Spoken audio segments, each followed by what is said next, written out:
Everyone माबोरै दङ आसा खालामो नोंथांमोना गासिबो मोजाङै दङ आं दिनै मा भिडिअ लाबोदों नोंथांमोना थामनेलखौ नायना मोनथिखाबाय जानांगौ नोंथांमोननि थाखाय आं जोबोर मोननैसो इम्पोर्टेन्ट बाथ्रा बुंना होनो नागिरदों नोंथांमोना भिडिअखौ सम दङब्ला जोबजासिम नाय आं मा बाथ्रा बुंनो नागिरदों जोंनि बर'नि गेजेराव गाननाय जोमनायनि थाखाय गोबां दावराव दावसि जायो नङा होमबा सोरबा सासे गाननायखौ माबा मोनसे होनोब्ला जेनेबा गावनि हारिनि जि दख'ना बेनि सोलाय गुबुन गानोब्ला बैसोरखौ मानसि बुङोब्ला गोबां बर' आइजोफोरा एबा बर' सिख्लाफ्रा सिख्लायानो जा सेंग्रा जि हौवा माहारियानो जा खायफा ओरैबायदि गाज्रि मोनो मानो बेफोरखौ बुंनो दरखार नोंनि गानाखै नोंनि जायाखै लोङाखै बायदिसिना बाथ्रा बुङो नाथाय सासे आसामिस इउटुबारा जायखौ जों बयबो सिनायो डिम्पु बरुवा होननाया जोंनि बर' हारिनि गाननाय जोमनायनि फारसे मा बुंखो नोंथांमोना भिडिअखौ एसे नायदो বিটিএডি এৰিয়া যি আছে তাত যদি যায় পাব তেওঁলোকে নিজৰ ধৰ্ম তেওঁলোকে নিজৰ সংস্কৃতিটো কিন্তু অসমীয়াতকৈ বেছিকৈ ৰাখিছে তেওঁলোকো অসমীয়া হলেও তেওঁলোকৰ যিটো সুকীয়া সংস্কৃতি আছে আজি তেওঁলোকে যদি যায় কৰবাত ফুৰিবলৈ যায় তেওঁলোকে কি পিন্ধি যায় তেওঁলোকৰ নিজা যিটো সংস্কৃতিৰ কাপোৰ দখনা না কি বুলি কয় সেইটো পিন্ধি যায় আজি কেইজন এনেকুৱা অসমীয়া আছে যে বাহিৰত গলে মেখেলা চাদৰ পিন্ধি যায় কিৰণ পিন্ধি যায় নাই भिडिअखौ नायनानै माबायदि मोनखो नोंथांमोना थारैनो साननो हाबाय आरो बुजिदों नङा होमबा गावनि हारिनिस्राय गुबुन हारिखौ जोंखौ बर'खौ बाखनायदों मानि थाखाय मानो होनबा जोंनि बर' हारिया दासिमबो बांसिनानो गावनि हारिनि ड्रेसजों गुबुन जायगायाव बेरायो एबा निजेनि जायगायावबो गाननानै थायो बेखौ फोरमायदों जोबोद गोजोनथाव थारैनो गुबुन हारिजों बेफोरबायदि बाखनाय जानाया माने बाखनाय जानांगौ किन्तु इनसाल्ट खालामजानो नाङा बेखौ जों साननांगोन दा खोथाया ओरैबायदि थारैनो गुबुन बाखनायनायजोंल' जों गोग्गाबा जानाय नङा जों गावनि हारिनि थाखायबो साननांगोन नङा होमबा जों हारिया माबोरै थांना थागोन जोंनि गाननाय जोमनाय राव हारिमु लिरनाय फरायनाय गासिबो थानांगोन नङा होमबा बेफोर थाब्लासो जों बर' होनना सिनाय जागोन नङा होमबा दिनै रायलायनायाबो गैया गाननाय जोमनायाबो गैलाब्ला बर' होनना सिनायबावगोन जानो ओरैबायदि मानसिफोर दङ दाबो गुबुन गुबुन जायगाफोराव आं गाज्रि बुंनो थाङा किन्तु बैसोरो गाव गावखौ सुद्रायनानै लानांगौ जायफोरा गावनि बर' हारिनि टाइटेलखौल' लानानै बर' होननानै लायो ओमफ्राय रायलायनाया फरायनाया लिरनाया गाननाय जोमनाय बेफोर बर'नि माबायानो गैला मात्र दङ बर'नि टाइटेला उपाधियाल' दा साननो गोनां बाथ्राया बेनो आं बाराखौ बुङा सोरखौ मा बुंनो नङा होमबा जोंनि बर' हारिनि गाननाय जोमनायखौ जों गाव गावनो लाखिनांगोन गाननाय जोमनायानो हारिनि सिनायथि हारिनि सम्पद दोहोन आच्छा आरो मोनसे बाथ्रायाव फैदो दाखालि बावै आङो एटिएम गोमानायनि फेसबुकआव पस्ट नुदोंमोन एटिएम गोमानानै माने एटिएम सोलायलायनानै 71,000 माने 70,000 हमना ला 1,000 आरो 71,000 70,000 1,000 खायफा बुजिया ओंखायनो बुंना होबाय बेफोरबायदि दा बेफोरबायदि एटिएम गोमानायनि भुला सोरनि गाव गावनिनो आं बैसोरखौबो बुंनो थांखिया आरो सोरनि गोमादों आं बेखौ बुंला माने माबायाव फेसबुकआव शेयार खालामखाबाय नालाय ओमफ्राय आं बेखौ माने इयाव लाबोथ'ला किन्तु जास्ट आं फोरमायनो लुबैदों गोबाङानो जोंनि बर'फोरखौ बुंबाय आं दै गुबुन हारिखौथ' बुंला जोंनि बर' हारिनि गेजेराव आं नुयो बर' हिन्जावफोरा हिन्जावानो जा हौवा माहारियानो जा सिख्लायानो जा गथ'आनो जा उन्दैयानो जा गावबा गावनि एटिएमखौ लायो खायफा ओरैबायदि दङ एटिएमनि सिक्रेट क'डखौनो गोसोआव लाया मोनब्रैल'खौनो गोसोआव लानो हाया खायफा ओरैबायदि मानसि दङ एटिएमनि कफारावनो माने सिक्रेट क'डखौ लिरनानै लायो दा बेनो एकदम मेन भुला जुदि एटिएमआ गोमायोब्ला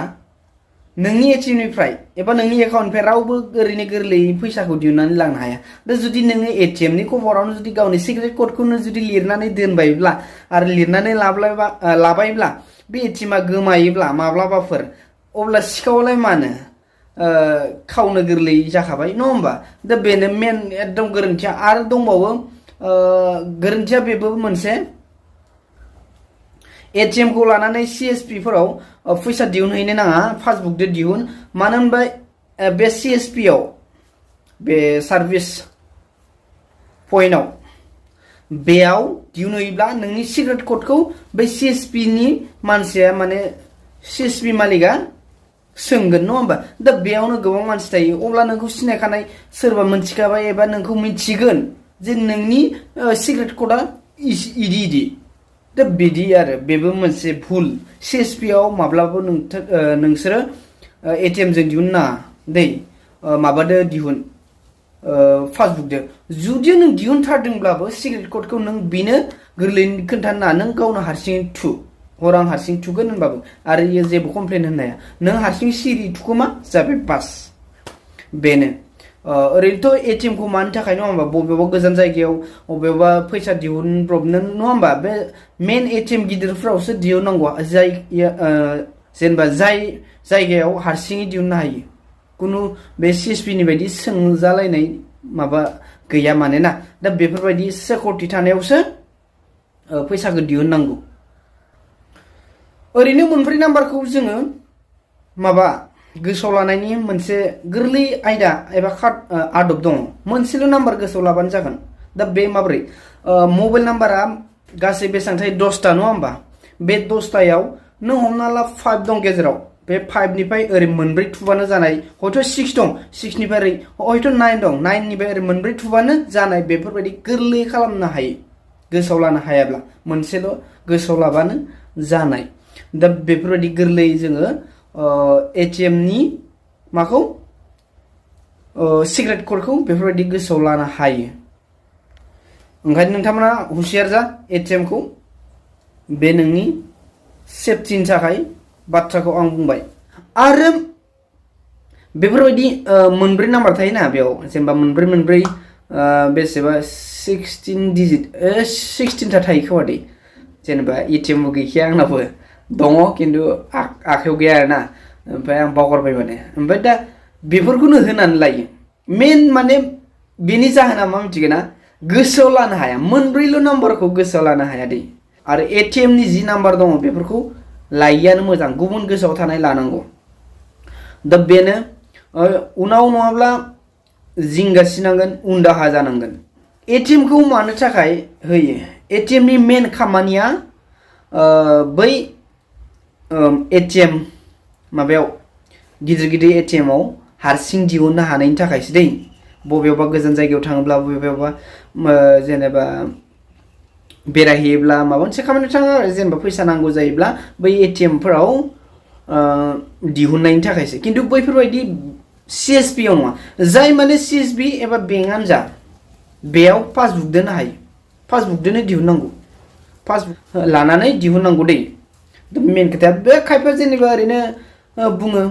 पासबुकआ लानो दिगदार जायो मायो पासबुकदो माने दिहुननाय माने नोंनि सेफटि ATM जों नों मिनि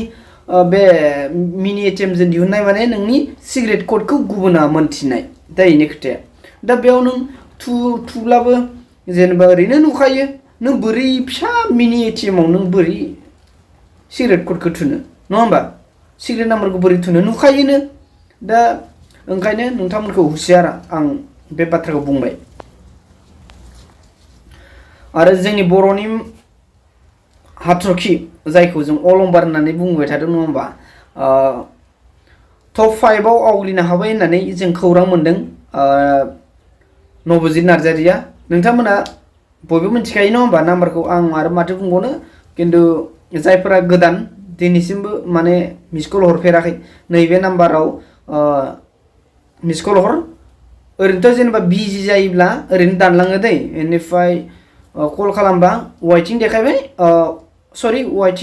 वाइटिंबाथ' जेनेबा बेलेग हरबा वाइटिं ओमफ्राय फरवार्ड देखायगोन ओमफ्राय रिंगोन ओमफ्राय रिंनानै अट'मेटिक दानलांगोन अब्लानो भट होनाय जाबाय दा बेखौ साननानै ला खायफा ओरैनो हरनानै माथो जायाखै माथो रिंआनो जायाखै फनानो दा साननो नाङा माने ना बयबो हरसै नालाय ओमफ्राय बाराद्राय हरोब्ला बिजि जानानै नोंनि कला एबा नोंनि हरनाय फना जेनेबा दानलांबाय थानो हागौ आरो ना दा बेनो खोथाया ओंखायनो हरनोब्ला फुं ओमफ्राय हरनि 10टानि उनाव दै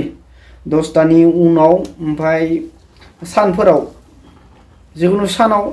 सानाव फ्रि जायो बांसिनानो माने मानसिफ्रा बांसिनानो कल खालामा नालाय सानाव ना बयबो बिजि जायो खिन्थु बे सानाव टाइमा बुरजा दं नालाय हरनो माने हायो आरो हरबाथाय नांखायो मानो होनबा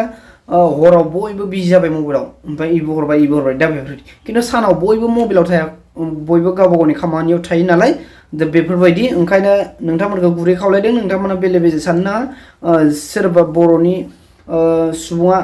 देरहादोंब्लाबो जोंनि बर' हारिनि थाखाय मोनसे गोग्गाथाव आरो जोंनि बर' हारिनि थाखाय मोनसे मा होनो बेखौ सुबुं सम्पद जायखौ जों बुङो नङा होमबा दिनै भिडिअ एसेनोसै नेक्स्ट भिडिअ नेनानै थाखाय गोजोन्थों